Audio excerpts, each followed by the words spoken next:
mean, we now have a political system where what are called the Democrats are essentially what used to be called moderate Republicans.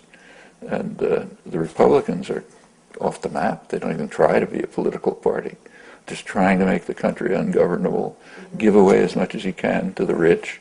In fact, what's happening in Washington now is surreal. I mean, they're saying straight out, this country, we're not going to let this country run unless you enrich millionaires and billionaires.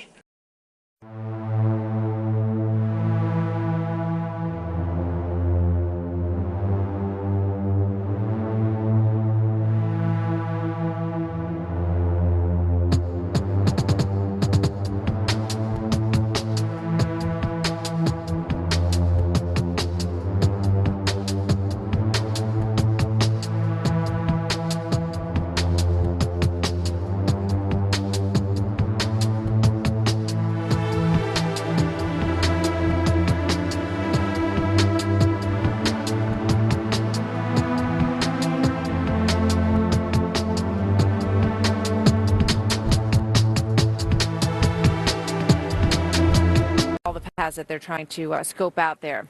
So let's take a look at this number as we inch closer to a new benchmark for the national debt.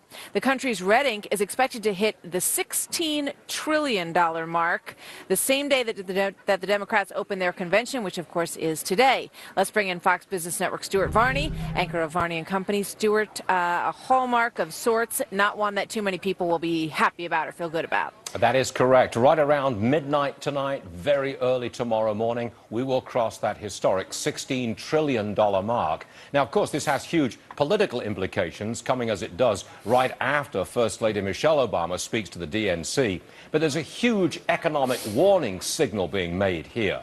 Number one, $16 trillion worth of debt means that we owe more than our economy produces in any one year. Our debt is bigger than our economy.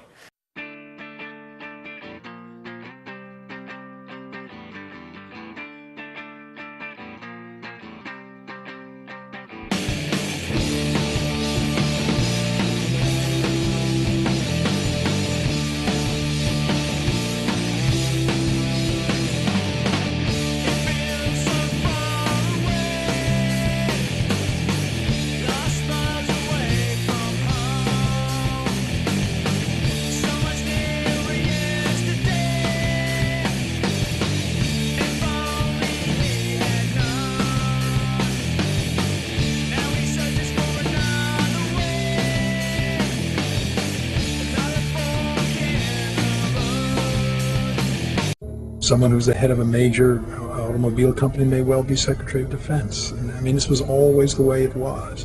Charlie Wilson said it back in the 50s, what's good for General Motors is good for America. And what's good for America is good for General Motors. They're interchangeable. These people regard business and government as interchangeable. In certain ways they do operate like countries because they have the power to make decisions that affect entire segments of the population of the planet. So in that regard, they are a form of government, and it's just that they're not a form of government that's accountable to us. We don't have the choice over electing them. It's not a democratic form of governance. That's all. I think I read recently some statistics that indicated about 385 people, 385 billionaires, net asset value of $1 billion or more, control nearly 50%, own 50% of the wealth of the entire world. Now, that's an obscenity. And that's a reflection of the wealth that is derived from these huge companies who are largely owned and controlled by these kinds of people, by these individuals. There is no question in my mind today that every major policy decision is determined by and in the interests of these transnational corporations.